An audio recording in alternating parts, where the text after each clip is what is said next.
You dictate the value of everything in your life, and a lot of that is pure perception. A lot of what we find to be valuable and special, important, comes from an illusion, and sometimes a collective delusion. Very specific examples I can give you. Have you noticed the similarities between selling on Vinted, selling something you have that you no longer want or need to keep, and how that dynamic relates to ways we interact in our relationships with friends and family members or even people we date? Have you seen how human beings, we negotiate and extract or identify value in one another? So much of these dynamics directly impacts our self-esteem. I'm currently reading this book, Alchemy by Rory Sutherland. He talks about how logic can really backfire when you're dealing with human beings who are largely irrational and emotional with a lot of subconscious belief patterns that impact you in ways that you can't really predict. And I began to notice this, that when I was clearing out my closet, I sold a lot of items, shoes, clothes, accessories, and I could notice how different people who wanted to buy things from me, they would present themselves, how they would propose an offer, and how I used to react when I did not have the level of confidence and self-esteem I do now. Let me remind you, you dictate the value of everything in your life, and at any moment, you have the right to rebrand, to change and transform and set a new value to everything in your life and new values for yourself. You could have gone through a phase where you thought you didn't deserve certain things, or you didn't even really notice how people were undervaluing you or not treating you properly, or how you yourself didn't value things in your life correctly, whether it was your health or relationships or what you really cared about, your passions and hobbies. Moments in your life where you misplaced value where it shouldn't have been, where you put people who were actually beneath you on pedestals. Though I don't like to speak in hierarchies, I don't really believe in them. This is to show you how our false perceptions can backfire against us so much. Now, I'm going to talk about one specific moment I had when I was selling off a lot of my clothes on Vinted. When I was reading this book, I remember this moment where I was selling a pair of fur-lined Adirondack boots from UGG. And I bought them for maybe $150, $200, but back then it was probably a few years ago. And I remember when I was selling them, I put a price that I thought was really good, like around 75, something like that, 75 euros, which you wouldn't be able to get anything like that if you were looking for it online. And this man, I think somewhere from Europe in another country, he offered me 50 euros for these shoes, these boots. Very warm, very good condition, sturdy, durable, high quality. He offered me 50 euros and I told him I don't think that's fair. And I repeated to him what I wrote in the listing, that these are in really good condition and I purchased them for like 150. And you know how he responded to me? He replied in the message on Vinted, on the platform. He said, "Oh, we've all heard those before, blah, blah, blah. But this is what I'm willing to pay for them."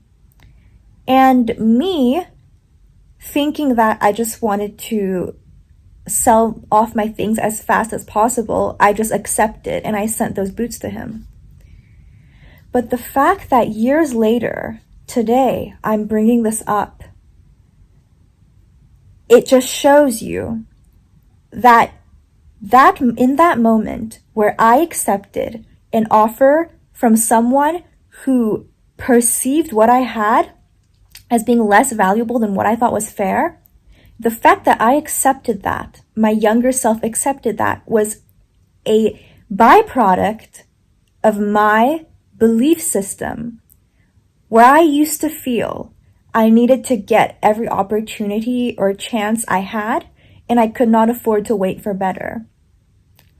What happens when you have a mindset or mentality like that is you don't get better, because you behave through the world in a way where you just don't set that up. You don't attract that into your life. And the way I sold off that pair of boots, it was symbolic. It was symbolic of how I let certain people treat me at that time. Back when I didn't know better, I thought, okay, this is just how it is. But no, you decide the value of everything in your life. Me, if I had a time machine right now and I could go back to when I was selling off all of those items before I was moving, I would have just blocked that man. I would not have even bothered to respond. I would have refused that offer, blocked, and I would not even have wasted the energy to reply to him saying, but I have XYZ. How many times do people in relationships, when they see what this person has in front of them, it's not what they were expecting or wanting out of a relationship, and then instead of just accepting that person for who they are, which is really what love is all about, you let the other person be authentic, be as much of themselves as possible, and let them flourish. The thing is, how many times in relationships do you see a person, an opportunity, a situation in front of you, and instead of just accepting it for what it is, try to come up with all these ideas, all these advertising blurbs to convince yourself and the other person, but mostly yourself, that what you have is valuable, that they should change to accommodate you. And the very fact that you need to force this and convince is a sign that it's not the right situation, it's not the right person, it's not the right place or opportunity. When I was telling that man, look, these boots have great quality, they're in great condition, like 75, it's a great deal already. I paid twice that when I got it. And he just told me, yeah, blah, blah, blah. I've heard those arguments before. Just, this is what I'm willing to pay. You do not change your value and what you determine as valuable based on external factors, because that is the fastest way to slipping and disappointing yourself. And even if it's something very seemingly small in your day-to-day life, for example, cheaping out and buying a less expensive option of something in a store that you won't really like, and every time you use that product in your home, whether it's an appliance or a cleaning product or food, every time you use that, you'll be reminded of the feeling in which you purchased that item, that feeling of, I need to save money and I don't actually deserve the nicer version. If you have the right perspective, this could work. For example, I'm dedicating my finances and resources to something I prioritize more than this when I'm buying. But oftentimes, people, when they make these decisions, they're totally unconscious. And the way you go through life in these smallest behaviors, they reinforce these subconscious beliefs and behavior patterns that play out in the biggest aspects of your life that really determine how your life unfolds. So for example, if you think about it, what is the most important financial decision you'll ever make in your life? For people who intend to get married or to have a long-term partner, that is likely the most impactful decision they'll have, not only financially, but emotionally and spiritually they'll have in a lifetime.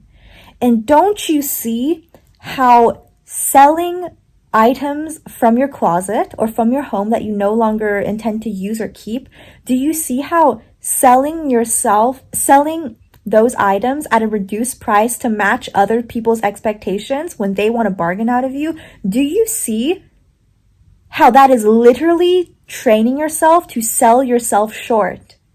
There is literal truth behind all of these idioms that we have in our language systems. To sell yourself short, to place a lower value on the things you have, the qualities you have, and the graceful gift you are to this earth from just based off what you think other people want, and constantly accommodating to other people. And let me tell you one thing. People do not value what they haven't earned. Have you seen children of really privileged parents who sometimes feel so much guilt and shame and get these horrible mental conditions and stresses because they have so much privilege that they did not earn? And oftentimes, and lots of times, they have struggles with that. Do you see how human beings treat the planet? Because we take it for granted. We don't place a value on something that we're born into and just assume it will always be there. Do you see how people, when they get comfortable in relationships, treat their partner? They just act like they will always be there. So what's the point in dating that person? Why do I need to make an effort? What you give out is what you get in return, and what you embody is what you show the world by demonstration on how it is appropriate to treat you. So you do not ever have to lower your value, lower what you think you deserve based on someone else offering you something that doesn't meet those expectations. You can afford to say no. And another instance of how value is largely illusory, so much of what we perceive as valuable, or so much of price even, the numerical physical prices we see on items and services, they are so psychological, so much more psychological than logical. Do you know how women's face creams and makeup, if they were cheaper, people would not want them, even if they were the same quality? There is inverse correlation with items like women's skincare, where the more an item costs, the more people want to buy it. Let me tell you this thing too. In a lot of people who give out spiritual services or offer healing services, for example, people, they can book calls with me and they can go over their life issues and I help them spiritually. What I've noticed with a lot of people who work in these healing and spiritual domains, they do not feel fair to charge for their services. And that is an issue of perspective, not reality. Do you know how many people, sometimes going through life with the right perspective and mindset, the ability to tell yourself the right stories matters so much more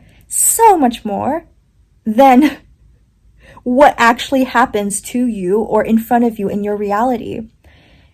Do you know how many people do not feel comfortable charging for healing services that actually benefit the world, versus how much money people earn from doing the most vile things, from running companies that profit off the exploitation and suffering of people, the addictions of people, whether it be alcohol, tobacco, pornography? Do you know how much money people earn or people generate from those industries? And you're going to tell me you do not feel comfortable charging for something that is actually of quality that will benefit humanity? That is a mindset issue. The same happens to people when they do not have the right perspective to value themselves at the full price. Literally.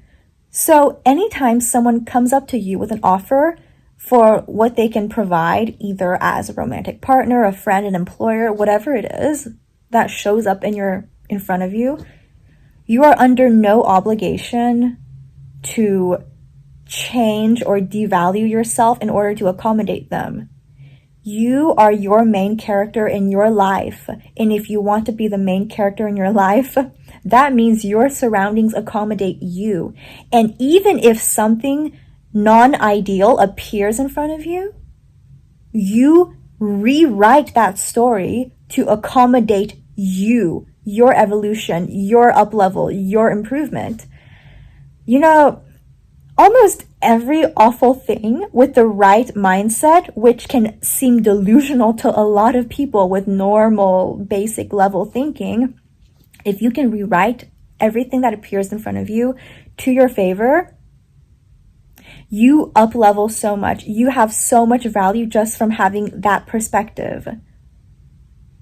For example, you can think that you've been faced with all these challenges and they're just here to make you suffer. Or you can think these challenges have shown you aspects of life and humanity that you have never learned from reading a book or even to the same degree, or just from living in a sheltered, beautiful, bubbly life. And if you do have a sheltered, beautiful, bubbly life, you can feel so empowered from not having to suffer and to maybe even share a bit of beauty from what you experience that a lot of other people don't have access to. Everything that happens in life can be beneficial to you with the right set of circumstances. And a lot of the most painful moments in my life, looking back, if I did not have the right perspective to make them benefit me, they would have made me crumble and fall apart.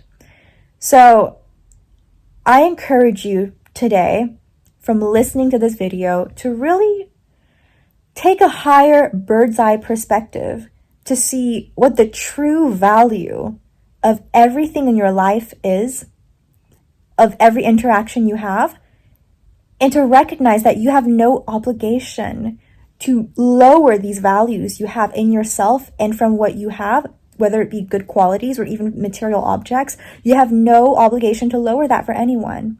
And let me tell you this, people value what they earn and pay for.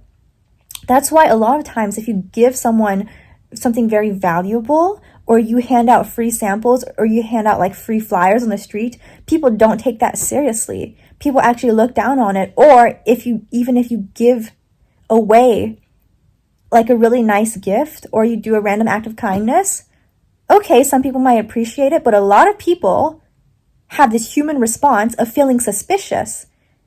Because why would you get something for free? Why would something that's really special be given out for free? It goes against human basic logic. So this is just a reminder. You can make people and circumstances earn your attention, earn your emotional investment, earn your energy. There is no need to compromise that, okay? And to finish off this video, I have one very funny story for you.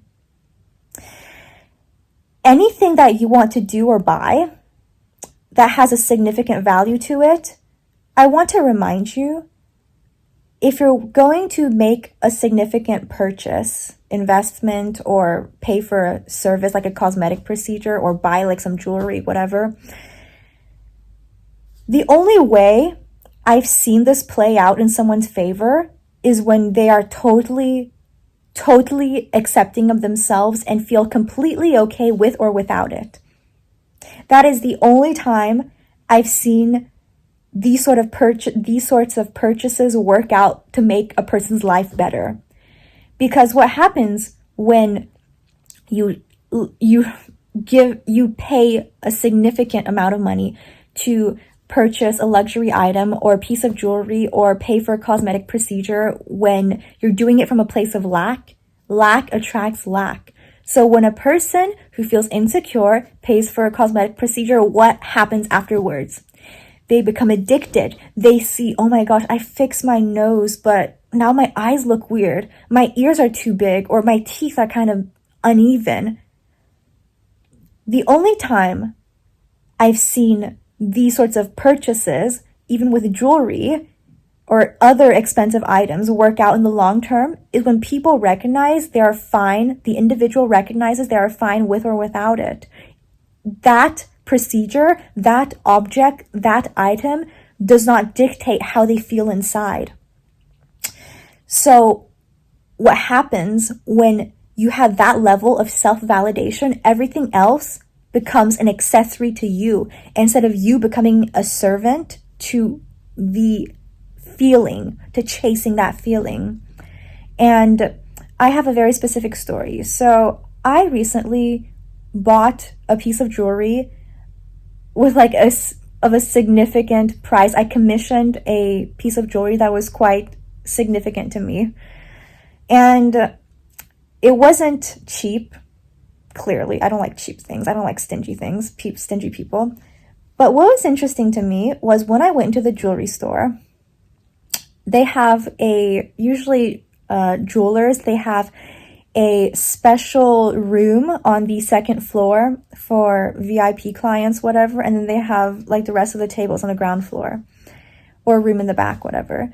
And I wanted to see one of their special items. And when I went there, a lot of these people there working there, they were great, warm, welcoming, and kind. But there were this old French family-run business, and someone who looks like me, they don't really expect to pop up as like a typical customer. But that's what's magical about me and my life. I go to places and I experience things that a lot of people would not imagine or just like pull out of a hat. Like, I'm unpredictable. And that's what makes me magical. So I went there and I asked them, these all look nice, but I want to see your like special item, like one of their special art collection items. And they're like, ooh, okay. And then I just went up to that special room, whatever. And when I told them, okay, I'll take it, they were like kind of surprised, because on a random weekday afternoon in the middle of this non-Paris city in France, an Asian girl with green hair shows up and says, okay, I'll get your special whatever VIP ring, I'll commission one of them. And the owner was actually there. And he told me something very funny. When we met, we shook hands, and he told me félicitations, so congratulations in French. And I thought to myself, what a funny word, congratulations. Why would you congratulate me on buying a ring? A diamond ring, is objectively not more beautiful than a smashed glass bottle under the sunlight on a random street in Paris. To be very honest with you, I notice beauty everywhere. And I notice some of the most beautiful things in the world. You walk past them every day. A massive tree in your park,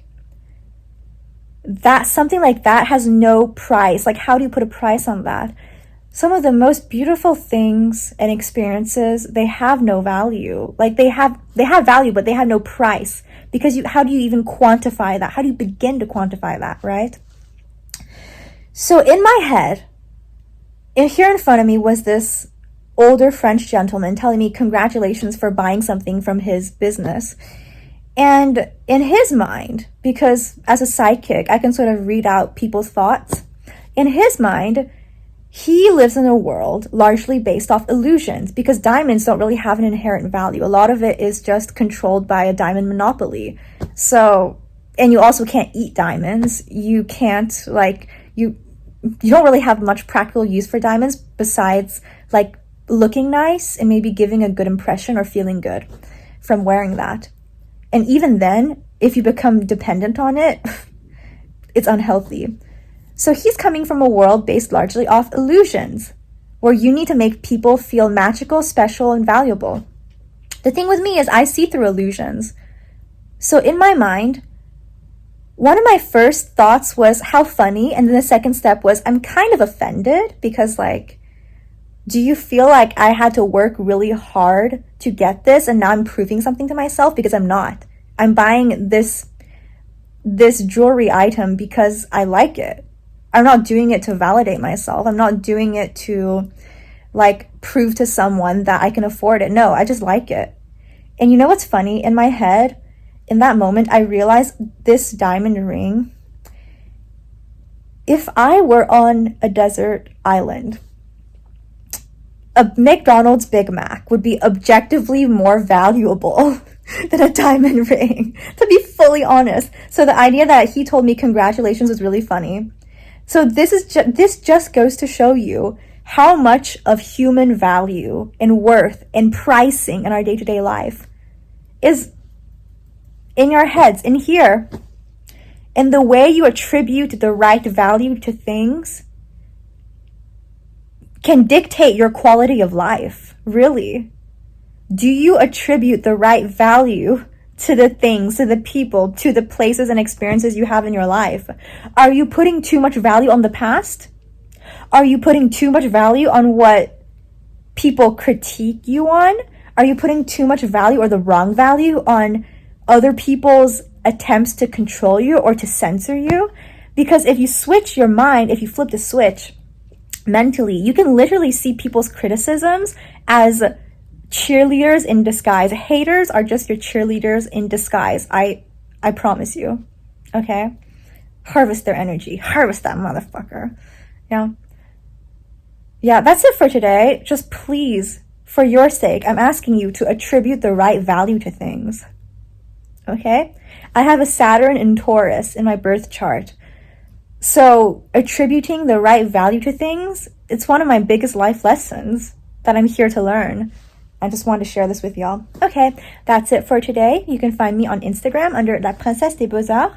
You can book a call with me in the link below. And that's it for today. I love y'all so much. I wish you a beautiful life. And just a reminder, if you are a diamond, don't let people treat you like glass or whatever, okay?